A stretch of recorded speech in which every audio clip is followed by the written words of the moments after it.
Well, speaking of phones, mobile phone theft by people on bikes and mopeds has become something of a common occurrence in London, and City of London police are warning people to be extra careful when using their phones on the street.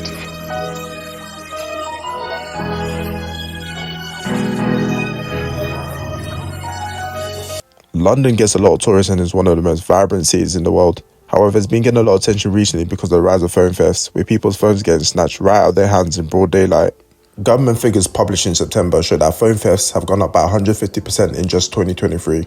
So you're probably wondering why this is happening and how these thieves are getting away with it, and I'll break it down in this video. Phone thefts have been happening in London for quite some time, and over the past few years it's surged mainly across central London. And with smartphones costing hundreds or even thousands of pounds, they've become a top target for these thieves looking to make some quick cash. According to recent reports, phone snatching now accounts for a large portion of robberies. Thieves are targeting busy places like Oxford Street and Shoreditch, where they know people are going to be using their phones for things like directions or calling a friend, and they'll use their tactics to catch people off guard. So now you're probably wondering how these thieves do it and what exactly happens to the phone once it's stolen. So these thieves disguise themselves with a mask and hoodie and will roam around London streets with an electric bike or motorcycle. But they've also started using electric scooters. The thieves will then look for a mark. This is anyone who seems distracted on their phone or anyone holding their phone in a way that can easily be snatched. Once they found their mark, they usually ride slowly behind them and snatch their phone straight out of their hands.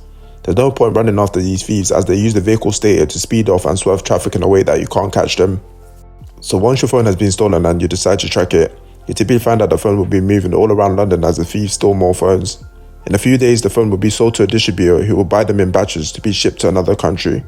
This is the main motive for these thieves, as they will typically have a distributor who buy the phones off them in bulk from anywhere between £60 to £900.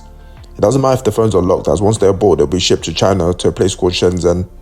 In this place, Shenzhen, there's a lot of second-hand electronic shops where hundreds of used phones are laid out for sale, and this is where your stolen phone will end up. The phone will be unlocked and restored to factory settings, or if iCloud is still connected to your phone, then it'll be sold for parts. So you're probably asking yourself, why the rise in phone thefts? Police are aware that the problem is going on, but are struggling to develop effective techniques to tackle the problem. And with limited resources, there's only so much they can do. Robberies in England and Wales have reached a record high in 2023, with around 85,000 phones being reported stolen, but only 1% of these thefts resulting in a charge.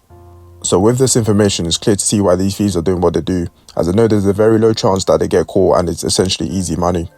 The phone snatching issue in London will probably get worse if the police don't find a way to stop it. However, with that being said, it's important to protect yourself and be on high alert to prevent this from happening to you.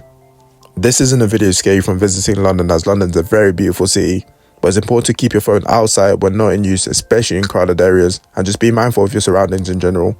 But with that being said, hopefully you guys enjoyed the video and found it informative, and do let me know in the comments if I didn't miss anything that should have been included in the video.